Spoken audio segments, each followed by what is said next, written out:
ప్రియం తెలుగు ఆడియో స్టోరీస్కి స్వాగతం అండి. కొత్తగా Telugu channel audio stories channel పెట్టాము.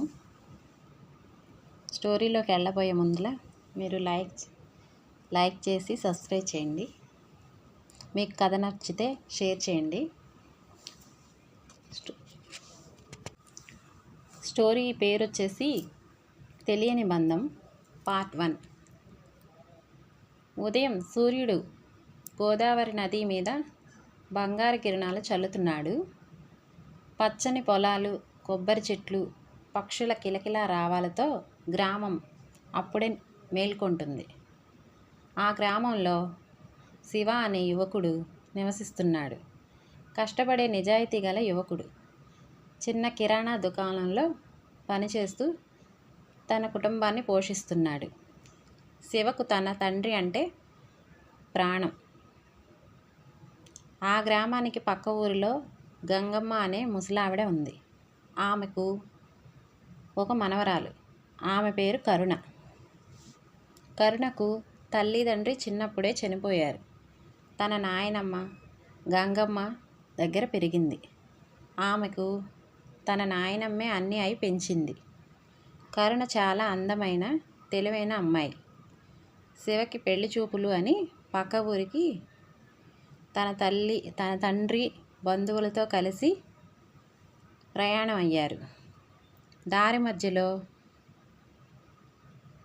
ఒక పెద్ద ఆయన రోడ్డు దాటడానికి చాలా అవస్థపడుతున్నాడు. అప్పుడే ఒక అమ్మాయి అక్కడికి వచ్చి ఆయన్ని జాగ్రత్తగా రోడ్డుకి అవతల వైపు దాటించింది. ఆ అమ్మాయి చూడడానికి పసుపు రంగు లంగా, పింక్ కలర్ ఓణీతో చాలా అందంగా ఉంది. శివ ఆ అమ్మాయిని చూసి, నాకు ఇలాంటి భార్య వస్తే ఎంత బాగుంటుంది అని మనసులో అనుకుంటాడు.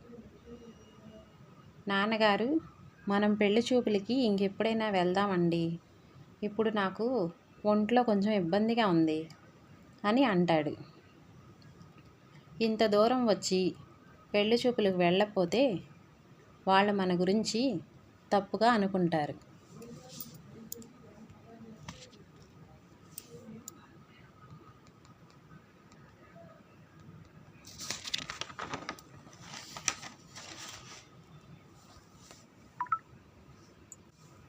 ఎలాగో ఇంత దూరం వచ్చాం కదా నాయనా, కొద్దిగా ఓపిక చేసుకో అని వాళ్ళ నాన్నగారు అంటారు. అది నిజమే కదా, కానీ నాకు ఈ అమ్మాయిని చూసిన తర్వాత ఇంకొకరి మీదకి నా మనసు వెళ్ళదు. అలా అని ఆ అమ్మాయి మీద తనకు నచ్చలేదని, బాగాలేదని వంకలు పెట్టడం కూడా తనకి ఇష్టం లేదు. ఏం చేయాలో తెలియని స్థితిలో పడ్డాడు శివ. ఇక్కడ పెళ్లి కూతురి ఇంట్లో వాళ్ళ నాయనమ్మ గంగమ్మ పెళ్లివారికి ఏర్పాట్లలో ఏ లోటు ఉండకూడదు, వచ్చిన వారందరికీ పనులు పురమాయిస్తుంది. పెళ్లి కూతురు కరుణ తన స్నేహితురాలతో గుడికి వెళ్ళి ఇంటికి వచ్చిన తన మీద, ఇంత ఆలస్యం అయ్యిందేమే అమ్మ, అవతల పెళ్లివారు వచ్చేస్తూ ఉంటారు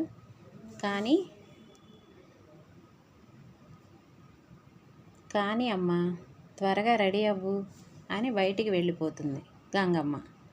కరుణకు తన తల్లిదండ్రులు గుర్తుకు వచ్చి, ఈ సమయంలో మా అమ్మ నాన్న ఉంటే నాయనమ్మలాగే ఎంత హడావిడి చేసేవారో కదా అని మనసులో బాధపడుతుంది. కరుణ తన బీరువా తీసి అందులో వాళ్ళ అమ్మ జ్ఞాపకంగా దాచిపెట్టుకున్న వాళ్ళ అమ్మ పెళ్లి చీరను చూసి కంటతడి పెట్టుకుంటుంది. ఇంతలో తన స్నేహితురాలు స్వప్న, ఏంటే ఇప్పుడు ఈ చీర తీసావు అని అంటుంది. నేను ఈ చీరే కట్టుకుంటాను స్వప్న అంటుంది కరుణ.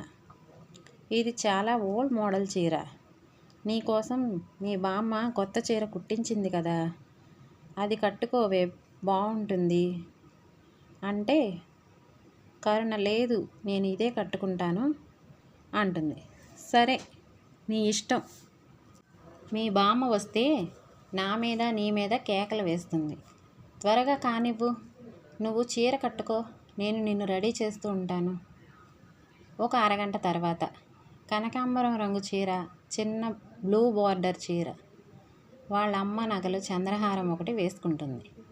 కొద్దిగా మల్లెపూలు పెట్టుకొని, చిన్న స్టిక్కర్, దాని కింద చిన్న కుంకుమ పెట్టుకొని చాలా సింపుల్గా రెడీ అయ్యి బయటకు వస్తుంది కరుణ. అలా పసిడి రంగులో కుందన బొమ్మలా మెరిసిపోతున్న ఆమెను చూసిన తన బామ్మ గంగమ్మ, నీకు నాదిష్టే తగిలేలా ఉందే తల్లి అని వాళ్ళ నాయనమ్మ ఉప్పు మిరపకాయలతో దిష్టి తీసేస్తుంది. అక్కడ ఉన్నవారంతా ఆమె ఆనందాన్ని చూసి గొల్లుమని నవ్వుతారు. నీ ప్రేమ చూస్తే తనని అత్తగారింటికి పంపేలా లేవుగా గంగమ్మ అని ఎగతాళి చేసి నవ్వుకుంటారు అందరూ. గంగమ్మ ఇంటికి పెళ్లివారు చేరుకున్నారు. అందరికీ కాఫీ టిఫిన్లు పెట్టి మర్యాద చేశారు. పెళ్లి కూతురుని తీసుకొని వచ్చి చాప మీద కూర్చోబెట్టారు. అందరూ పెళ్లి కూతురుని చూసి అమ్మాయి చాలా బాగుంది, నీకు నచ్చిందా అని అంటారు. కానీ శివ మనసు మాత్రం ఒప్పుకోవటం లేదు కరుణను చూడటానికి. అందరూ బలవంతం చేసి, అంత సిగ్గుపడతావెందుకురా, నువ్వే ఆడపిల్లలాగా ఉన్నావు, అమ్మాయిని ఒకసారి చూడు అనగానే శివ ఒకసారి తల ఎత్తి కరుణని చూస్తాడు. అంతే, తను చూస్తున్నది నిజమా లేక భ్రమ అని అవాక్కైపోయాడు. ఆమె ఎవరో కాదు, ఇందాక తను లంగావోణిలో చూసిన ఆమె ఇప్పుడు చీర కట్టుకుంది. అక్షరాల తనే ఈ అమ్మాయి. ఇంకా శివ ఆనందానికి హద్దులు లేవు. దేవునికి మనసులోనే కృతజ్ఞతలు చెప్పుకున్నాడు. అతనికి ఆనందంలో అతని కళ్ళు మెరుస్తూ ఉంటే శివ తండ్రి గంగాధరానికి అర్థమైంది తన కొడుక్కి ఆ అమ్మాయి ఎంతగానో నచ్చిందని. ఇంకా పెద్దవాళ్ళందరూ కూర్చొని పెళ్లి గురించి మాట్లాడుకొని పెళ్లి ఖాయం చేస్తారు. కొద్ది రోజుల్లోనే శివకు కరుణకు పెళ్ళి అయిపోతుంది ఘనంగా. పెళ్ళైన వెంటనే అత్తవారింటికి బయలుదేరారు పెళ్ళికొడుకు పెళ్లి కూతురు. అలా వెళ్ళి పూజ గదిలో పూజ చేసి ప్రసాదం చేసి అందరికీ పెడుతుంది కరుణ. శివకు కరుణ చేసిన పాయసం చాలా బాగా నచ్చింది. ఎందుకంటే ఇప్పటి వరకు వాళ్ళ నాన్న చేసిన వంటలు తిని ఒక్కసారిగా ఆడవారి వంట తినేసరికి అమృతంలా అనిపిస్తుంది. అలా కరుణ ఏది చేసినా తనకు అద్భుతంగా అనిపిస్తుంది. కారణం తనకు కరుణ బాగా నచ్చడం వలన ఏమో అలా వాళ్ళ జీవితం ప్రయాణం మొదలైంది. పెళ్ళైన 4 సంవత్సరాలకి కరుణకి శ్యామ్, ప్రేమ్ అనే 2 మగపిల్లలు పుట్టారు. శివకు తన భార్య, పిల్లలు, తండ్రి ఇదే ప్రపంచంగా మారిపోయింది. కరుణ ఒకరోజు భోజనం వడ్డిస్తూ, ఏమండి, పిల్లలు పెద్దవారైతే మీకు వచ్చే సంపాదన చాలదు కదా, మనం పట్టణం వెళ్ళి మీరు మంచి ఉద్యోగం చూసుకుంటే పిల్లలను బాగా పెంచుకోవచ్చు అంటుంది. అలాగే కరుణ అని తనకు తెలిసిన వారి ద్వారా ఒక ఉద్యోగం వస్తుంది హైదరాబాద్లో. భార్య పిల్లలతో పట్టణం బయలుదేరాడు శివ. కానీ శివ తండ్రి మాత్రం, నేను ఈ ఊర్లోనే ఉండి వ్యవసాయం చేసుకుంటాను, నాకు ఆ పట్టణం వాతావరణం అంతగా నచ్చదు. కానీ నాన్నగారు, మీరు లేకుండా మేము ఎలా ఉంటాం అక్కడ, మీరు కూడా మాతోనే రావాలి అని శివ పట్టుబడతాడు. కానీ గంగాధరరావు, లేదు నాయన, మీరు పిల్లలతో ఉన్నారు, వాళ్ళకి మంచి భవిష్యత్తు ముందు రావాలి, మీరు వెళ్ళాలి, వెళ్ళి తీరాలని శివని ఒప్పించి పంపిస్తాడు. హైదరాబాద్ వెళ్ళిన శివకి అక్కడ అంతా కొత్తగా ఉంటుంది. ఇల్లు చూసుకోవడానికి అన్ని చోట్ల తిరిగి ఆటో ఆయన సహాయంతో ఎక్కడైనా మంచి ఇల్లు ఉంటే చూసి పెట్టండి అని అడుగుతాడు. అప్పుడు ఆటో ఆయన, ఇక్కడ దగ్గరలో సావిత్రమ్మ గారు అని ఉన్నారు, పెద్ద ఆవిడ, చాలా మంచివాళ్ళు, వాళ్ళ ఇల్లు ఏదో ఖాళీగా ఉన్నట్టుంది, మిమ్మల్ని అక్కడ తీసుకెళ్తాను రండి అని తీసుకెళ్తాడు కరుణను, శివను, వాళ్ళ ఫ్యామిలీని.